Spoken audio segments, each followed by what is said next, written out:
पूछ रहे हैं कि सनातन धर्म, जिसे हम हिंदू धर्म भी कह देते हैं, उसके सामने सबसे बड़ा खतरा क्या है?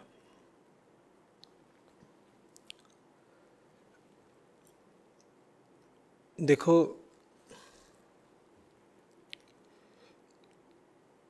व्यवहारिक रूप से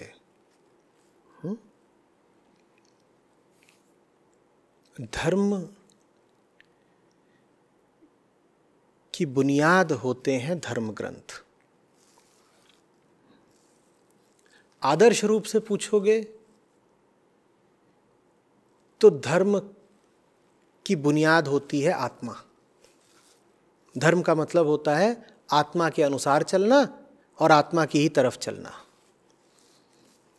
आत्मा की पुकार पर चलना, आत्मा के कहे पर चलना और आत्मा की तरफ को ही चलना। पर वो आदर्श बात है। आदर्श बात क्यों है? क्योंकि मन को अगर आत्मा का पता ही होता तो उसे धर्म की फिर जरूरत क्यों पड़ती? मन बहका हुआ है, मन आत्मा से दूर है, तभी तो उसे धर्म चाहिए ना, ताकि वो आत्मा माने सत्य, आत्मा माने शांति, ताकि वो आत्मा की तरफ जा सके। इसीलिए तो मन को धर्म की जरूरत है। इसीलिए धर्म के केंद्र पर होते हैं धर्म के जो सर्वोच्च ग्रंथ हैं। वो बताते हैं कि कैसे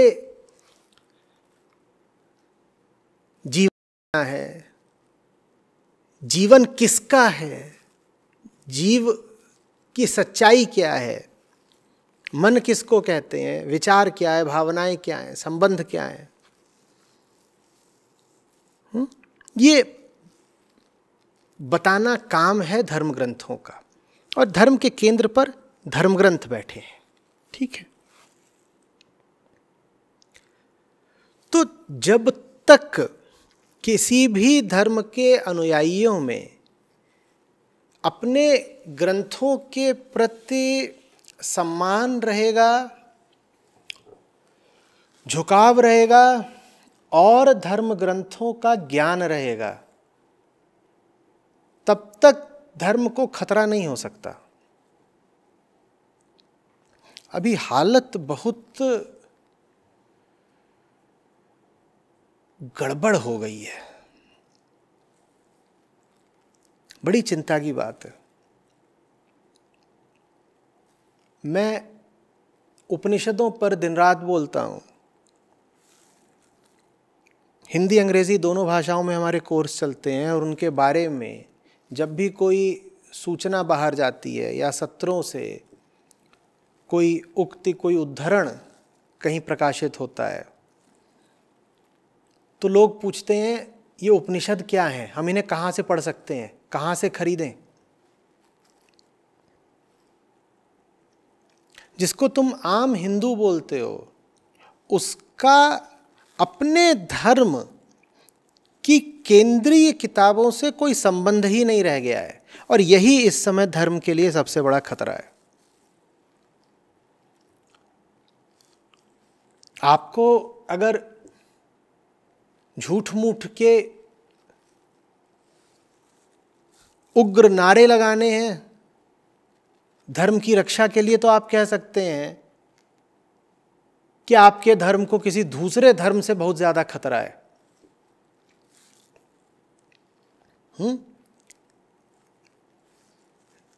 सनातन धर्म या हिंदू धर्म को किसी दूसरे धर्म से बाद में होगा खतरा। पहला खतरा उससे हिंदुओं से ही है,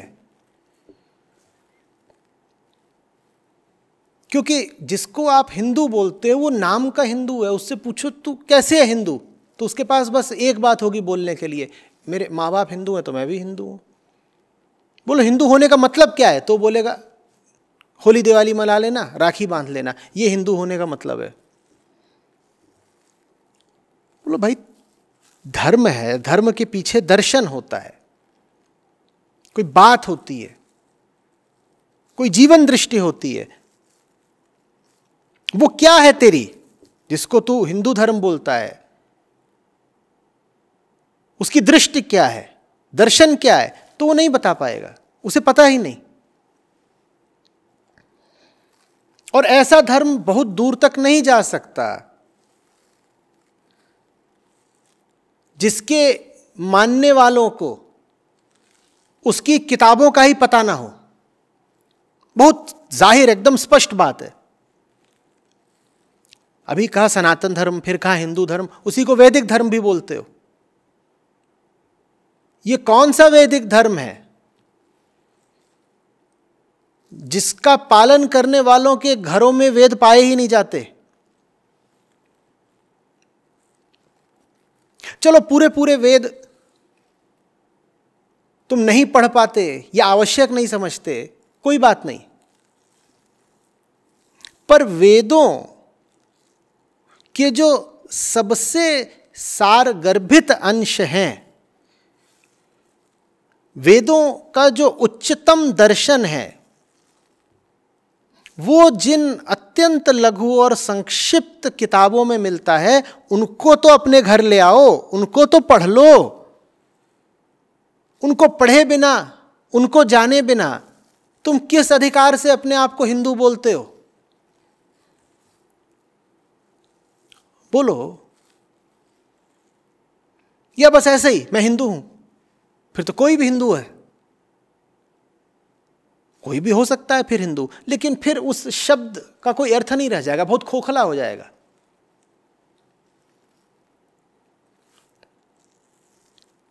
कोई अर्थ होना चाहिए ना अपनी, जब आप कोई पहचान बताते हो तो उस पहचान का कोई अर्थ होना चाहिए ना।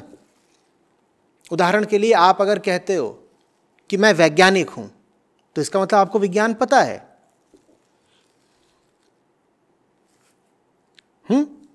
और कोई पहचान बताओ अपनी, आप कहते हो आप खिलाड़ी हो, तो इसका मतलब आपको खेलना आता है।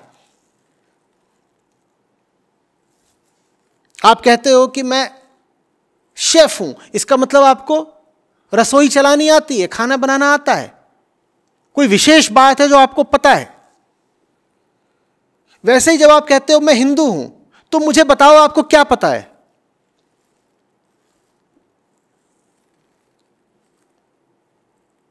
कुछ समझ में आ रही है बात?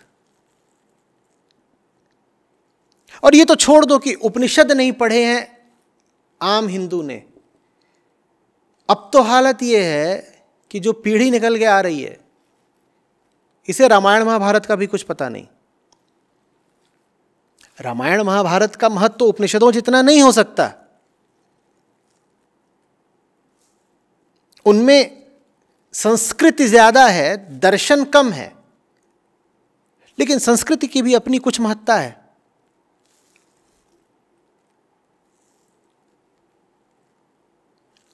तो आजकल के तो छोटे बच्चे हैं, उनको रामायण महाभारत भी नहीं पता, उपनिषद कहां से पता होंगे। और रही उपनिषदों की बात, तो वो तो ढूंढे ही नहीं मिलते। लोग पूछ रहे कहां से मिले, कहां से मिले। फिर हम उन्हें बताते हैं कि कुछ उपनिषद, और उन पर पूरी पूरी व्याख्या, आ जाओ भाई हमारी वेबसाइट पर है, हमारी ऐप पर है। और वहां वो आते हैं तो उन्होंने जीवन में कभी उपनिषद पढ़े नहीं होते, तो पहली बार तो उनको समझ में ही नहीं आता कि ये क्या है। और कईयों को बड़ी सुखद हैरानी होती है। वो बोलते हैं कि हमें तो लगता था कि धर्म में सब इधर उधर की, जंतर मंतर की बातें होती हैं, उपनिषद तो बड़े सीधे, सटीक और वैज्ञानिक हैं। हमें बड़ा अच्छा लग रहा है पढ़ के। तुम्हें अच्छा लग रहा है पढ़ करके? ये तो देखो आज तक क्यों नहीं पढ़े। ये है सबसे बड़ा खतरा। एक पूरी धारणा ही बनती जा रही है कि इन ऊंची किताबों का धर्म में कोई खास महत्व नहीं है।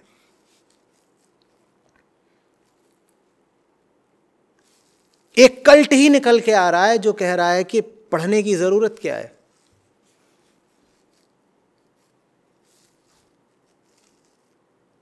तो जब पढ़ने की जरूरत नहीं है, कोई केंद्रीय बात समझने की जरूरत नहीं है, तो फिर तो सब अपनी अपनी चलाएं ना। और आपको अपनी चलाने की पूरी छूट है। पर फिर आप ये मत कहिए कि आप जो कर रहे हैं उसका वैदिक धर्म से कोई संबंध है, आप फिर सीधे बोलिए ना कि मैं अपना अलग कल्ट चला रहा हूं। और ये हिंदू धर्म के लिए बड़े खतरे की बात है कि उसमें कुछ भी केंद्रीय बचेगा नहीं अगर सब अपना अलग अलग कल्ट चलाते रहे। एक डिसजॉइंट और केओटिक मास बन के रह जाना है सनातन धर्म को। डिसजॉइंट समझते हो? खंडित, टुकड़ा टुकड़ा, फ्रेगमेंटेड, कि यहां वाला अपनी बात कह रहा है, यहां वाला अपनी बात कह रहा है, वहां वाला अपनी बात कह रहा है। कोई केंद्रीय समानता, कोई केंद्रीय तत्व है ही नहीं। देखो, विविधता का मैं सम्मान करता हूं और विविधता का स्वागत है, लेकिन विविधता के केंद्र पर किसी एक चीज के लिए तो सहमति होनी चाहिए ना, कहीं तो एकत्व होना चाहिए ना।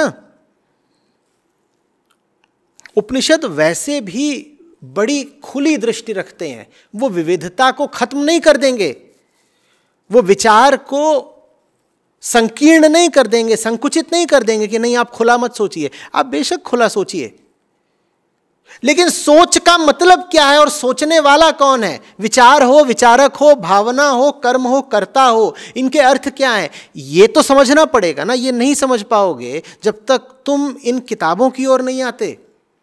इन किताबों की ओर आए बिना हर आदमी अपना मम्बो जम्बो चलाएगा और बोलेगा कि ये तो धर्म की बात है, तो वो फिर झूठ बोल रहा है। झूठ ही नहीं बोल रहा है, खतरनाक काम कर रहा है। और उसको पूरी आज़ादी है, मैं कह रहा हूं, अपना मम्बो जम्बो चलाने की।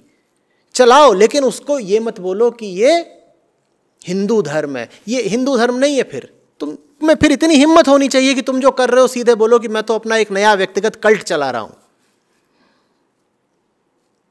और ये कल्ट खूब चल रहे हैं। बहुत खतरे की बात है कि आम सनातनियों का इन कल्ट्स में यकीन बढ़ता ही जा रहा है। कोई इस बाबा का अनुयायी है, कोई फलाने गुरुदेव का भक्त है, और ये जितने बाबे हैं और गुरुदेव हैं इन सब में एक साझी बात है। इनमें से अधिकांश कह रहे हैं किताबें मत पढ़ना, हमारी सुनो बच्चा, हम तुम्हें बताएंगे। जो हम पिलाएं पीते रहो, जो हम चखाएं चखते रहो, किताबें मत पढ़ना। इतना डर क्यों है किताबों से? कहीं ऐसा तो नहीं कि जिसने वो किताब पढ़ ली वो फिर तुम्हारी बात सुनेगा नहीं? कहीं ऐसा तो नहीं कि वो किताब अगर पढ़ ली तो तुम्हारी पोल पट्टी खुल जाएगी? कहीं ऐसा तो नहीं कि तुम झूठे हो इसीलिए तुम्हें डर है कि लोग कहीं सच्ची किताबें ना पढ़ लें?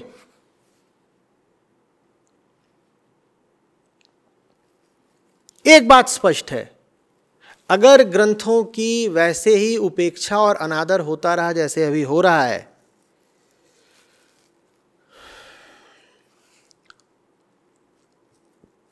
तो सनातन धर्म को और ज्यादा कमजोर होने से कोई नहीं बचा सकता।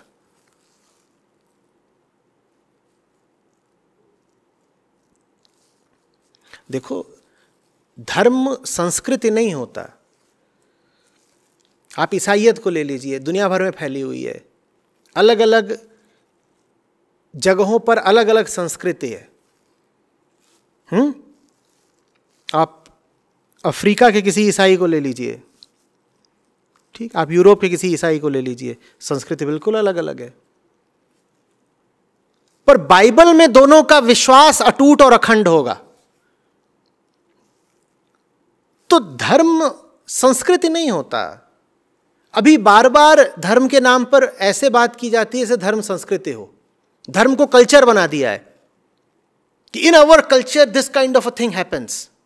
अरे कल्चर तो आते जाते रहते हैं, बदलते रहते हैं, कल्चर से क्या होता है? धर्म बिल्कुल दूसरी बात है। संस्कृति तो समय की मोहताज होती है, सत्य समय का मोहताज नहीं होता। लेकिन हिंदुइज्म अब धर्म की जगह संस्कृति ज्यादा बन गया है कि माने हिंदू कौन? जो फलाने तरीके से व्यवहार करता हो, जिसके फलाने तरीके के संस्कार हो, वो हिंदू है। ये बहुत बहुत खतरे की बात है। आपने धर्म को संस्कृति बना के धर्म को बहुत नीचा गिरा दिया। संस्कृति को धर्म के पीछे चलना चाहिए, धर्म संस्कृति के पीछे पीछे नहीं चल सकता। संस्कृति को धर्म का अनुगमन करना होगा। बात समझ रहे हो? जो चीज जरूरी है संस्कृति वैसी बन जाए। यहां उल्टा खेल चल रहा है, धर्म से लोगों को वंचित रखा जा रहा है और कल्चर को प्रमोट किया जा रहा है। बार बार बोला जाएगा कि भारत के कल्चर में तो ऐसा होता था, और लोगों को लगता है जो कल्चर में हो रहा है वही तो धर्म है। तो लोग पुराने कल्चर को पकड़ने की ओर दौड़ रहे हैं, बार बार सोचते हैं धार्मिक होने का तो यही मतलब है कि पुराना कल्चर पकड़े रहो।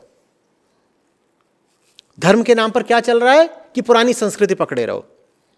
तो अगर उदाहरण के लिए किसी को अपने आप को धर्म गुरु बताना है तो क्या करेगा? वो आज से 600 साल पहले जैसे कपड़े पहने जाते थे या 6000 साल पहले वो वैसे कपड़े पहन के आ जाएगा, कहेगा देखो मैं पुराना कल्चर फॉलो कर रहा हूं ना, इससे सिद्ध होता है कि मैं धार्मिक आदमी हूं। धर्म का तो मतलब है कि समय की परवाह मत करना। धर्म तो कालातीत होता है। धर्म कैसे समय के किसी बिंदु पर जाके अटक गया कि देखो, धर्म का मतलब है कि 10वीं शताब्दी में भारत जैसा चलता था तुम भी आज वैसा ही चलो। तो 10वीं शताब्दी में जैसे कपड़े पहने जाते थे तुम आज भी वैसे ही पहनो। ये बात धर्म की नहीं है, ये तो अधर्म है। धर्म तो टाइम इंडिपेंडेंट होता है, बियॉन्ड टाइम होता है। जहां यह कोशिश की जा रही हो कि टाइम के किसी बिंदु का संबंध ही समय के साथ जोड़ दिया जाए, कि 10वीं शताब्दी में जो हो रहा था वो शुद्ध हिंदू धर्म था और आज तुम अगर उसका पालन कर रहे हो तो तुम अच्छे हिंदू हो गए। उस समय पे जैसे जैसे चलता था काम वैसे ही आज भी चलाओ अगर तुम तो अच्छे हिंदू हो गए। तो ये बात धर्म की थोड़ी है, ये तो पागलपन की बात है। और जो ये कर रहा है उसको ये पूरी सांत्वना मिल जाती है, छूट मिल जाती है कि भाई मैं तो हिंदू कल्चर का पालन कर रहा हूं ना, तो फिर मुझे क्या जरूरत पड़ी है उपनिषदों को पढ़ने की, कि दत्तात्रेय को पढ़ने की, कि अष्टावक्र को पढ़ने की, कृष्ण को पढ़ने की जरूरत क्या पड़ी है। और बताता हूं बहुत बड़ा खतरा हिंदू धर्म के सामने। एक मुहावरा चल गया है कि अरे किताबों में क्या है, वहां तो खोखले और थोथे शब्द हैं, असली ज्ञान तो भीतर है। बच्चा ध्यान करो, गीता उठा करके कचरे में डाल दो, बच्चा ध्यान करो और असली ज्ञान भीतर से निकलेगा।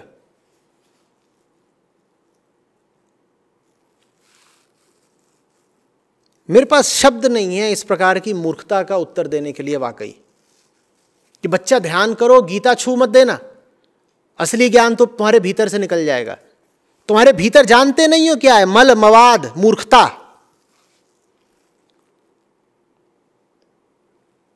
अभी कुछ दिनों पहले एक सज्जन का संदेश आया था कि अरे कृष्ण भी तो एक व्यक्ति थे, क्या भरोसा है कि उन्होंने जो बातें बोली वो ठीक है। हम कृष्ण से आगे क्यों नहीं निकल सकते, हम कृष्ण से बेहतर क्यों नहीं सोच सकते। अच्छा हुआ इन्होंने संदेश ही भेजा था, अच्छा हुआ कि महामारी के चलते आजकल लोगों का मेरे सामने बैठना वर्जित है। नहीं तो महाराज मेरे सामने बैठकर बताते कि मैं कृष्ण से ऊपर का हूं, कृष्ण एक इंसान ही थे, मैं उनसे ऊपर की बात करूंगा। तो मैं उनको बिल्कुल ऊपर ही रखता बात करने के लिए, बात करते करते ऊपर पहुंचाता।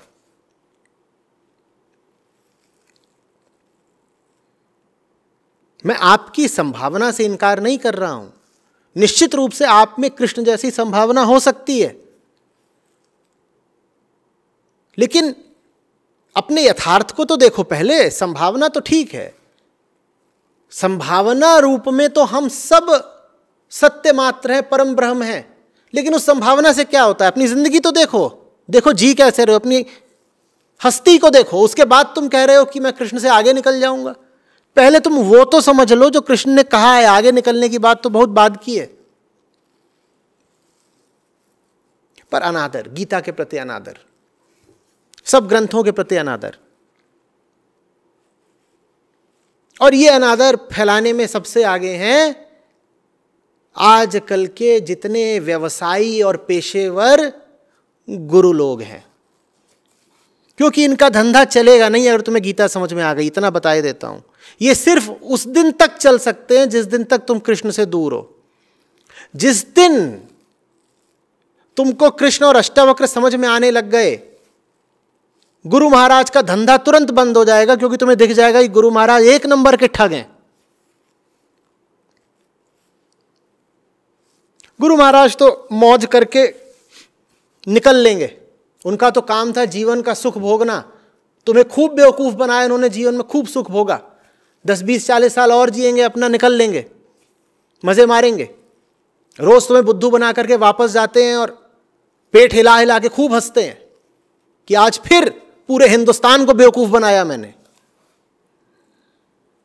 वो निकल लेंगे, रह जाएंगे पीछे धर्म के खंडित और दूषित अवशेष।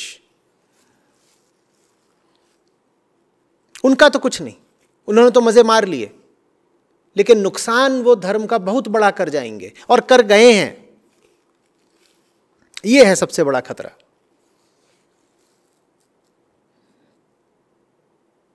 समझ में आ रही है बात?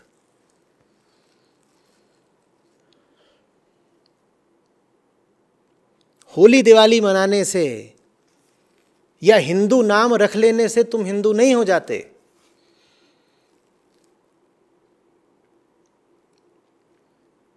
कुछ जानोगे, कुछ लिखोगे, कुछ पढ़ोगे।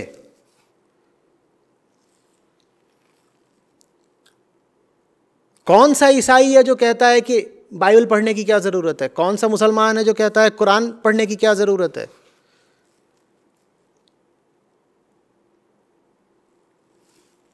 कम से कम इतना तो सीखो। तुम ही बड़े होशियार हो जो कह रहे हो कि अरे उपनिषद पढ़ने की क्या जरूरत है। बाबा जी है ना, बाबा जी चरणामृत पिलाएंगे। Gurudev will tell, Gurudev himself will tell,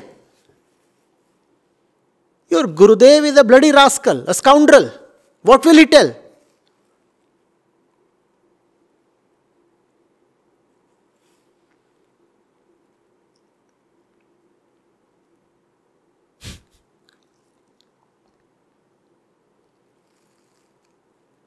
न जाने कहां से ये प्रथा शुरू हुई है।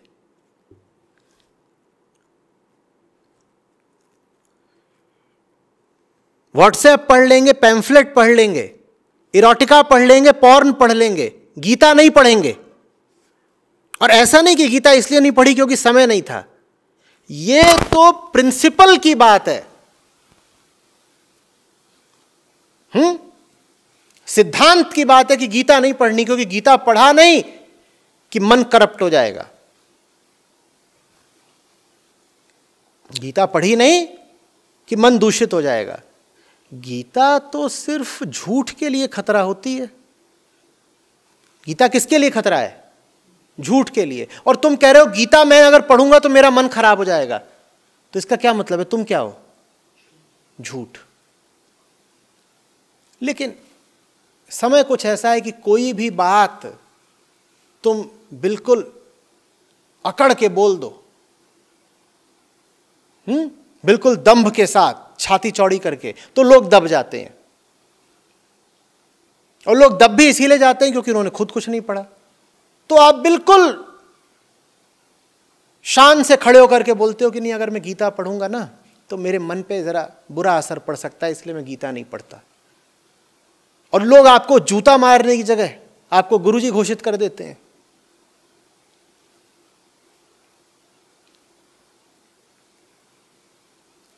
प्रकाश से तो अंधेरा ही घबराता है, नहीं?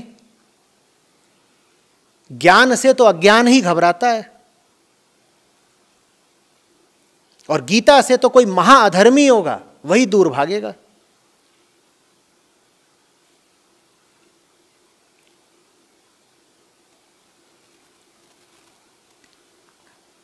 घर घर में संतों की वाणी होनी चाहिए, कबीर साखी ग्रंथ होना चाहिए, उपनिषद संग्रह होने चाहिए, श्रीमद् भगवद गीता होनी चाहिए, अष्टावक्र गीता होनी चाहिए। तुमसे कोई नहीं कह रहा है कि तुम अंधा अनुकरण करो इन ग्रंथों का, पर कम से कम पढ़ो तो सही। वरना समझाओ कि पढ़ने में तुम्हें क्या आपत्ति है, नहीं पढ़ेंगे ही नहीं।